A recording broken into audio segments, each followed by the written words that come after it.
Everyone, welcome to my channel Moody Bangali. আজকে আমি তোমাদের সঙ্গে একটা নতুন চিকেনের রেসিপি শেয়ার করব। যারা রোজ রোজ একই চিকেন খেয়ে বোর হয়ে গেছো তাদের জন্য এই রেসিপিটা একবার জাস্ট ট্রাই করো। ফার্স্টে চিকেনের মধ্যে নুন আর হলুদ ভালোভাবে মাখিয়ে রেখে দেবো আধ ঘন্টা মতো। তোমরা পারলে আরও বেশিক্ষণ রাখতে পারো, আমার কাছে সময় ছিল না সেই জন্য আমি আধ ঘন্টায় রেখেছিলাম। তারপর কড়াইয়ের মধ্যে বেশ খানিকটা সর্ষের তেল দেবো, তার মধ্যে ফোড়ন হিসেবে দিয়ে দেবো কালো জিরে আর কাঁচা লঙ্কা। তারপর ম্যারিনেট করা চিকেনগুলো সেই তেলের মধ্যে দিয়ে বেশ খানিকক্ষণ ভেজে নেব। এখানে কোনো রকম জল ইউজ করব না, আমরা ভালোভাবে চিকেনটাকে ভাজতে হবে।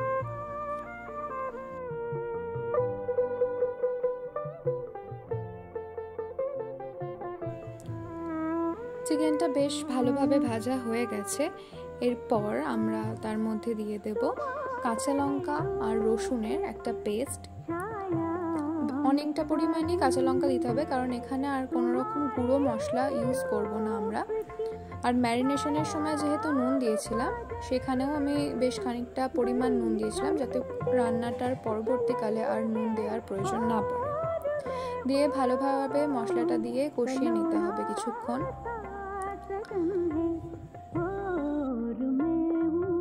তো তোমরা নিশ্চয়ই দেখতেই পাচ্ছ চিকেনটা দিয়ে কেমন জল বেরিয়েছে। আমি এখানে কোনো রকম জল ইউজ করিনি। আমাদের কষানো পুরোপুরি হয়ে গেছে। যাতে চিকেনটা আরও ভালোভাবে সেদ্ধ হয়ে যায় সেই জন্য আমি সামান্য পরিমাণ জল অ্যাড করে 5 মিনিট মতো ঢাকা দিয়ে রেখে দেবো।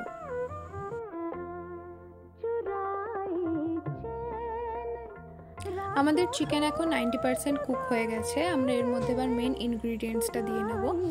সমান রেশিওতে দই আর সর্ষে বাটা মিশিয়ে দিতে হবে। মানে তুমি যদি 2 টেবিল স্পুন সর্ষে বাটা নাও, তাহলে 2 টেবিল স্পুন দই একসাথে মিশিয়ে চিকেনটার মধ্যে অ্যাড করতে হবে।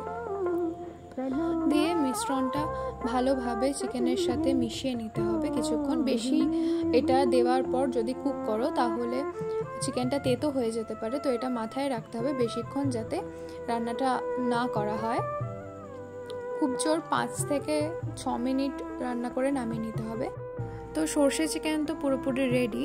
আমি গার্নিশিংয়ের জন্য দিয়ে দিয়েছি চেরা কাঁচা লঙ্কা। এটা খুবই সহজে আর খুব তাড়াতাড়ি হয়ে যায়, কম ইনগ্রিডিয়েন্টস লাগে। তোমরা যদি একই রকম চিকেন খেয়ে বোর হয়ে থাকো তাহলে অবশ্যই এটা একবার ট্রাই করো, খুবই টেস্টি খেতে হয়। আর যদি আমার ভিডিওটা ভালো লাগে তাহলে অবশ্যই লাইক, শেয়ার আর কমেন্ট করো। আর নতুন নতুন ভিডিও দেখতে আমার চ্যানেলটাকে অবশ্যই সাবস্ক্রাইব করে দিও। টাটা।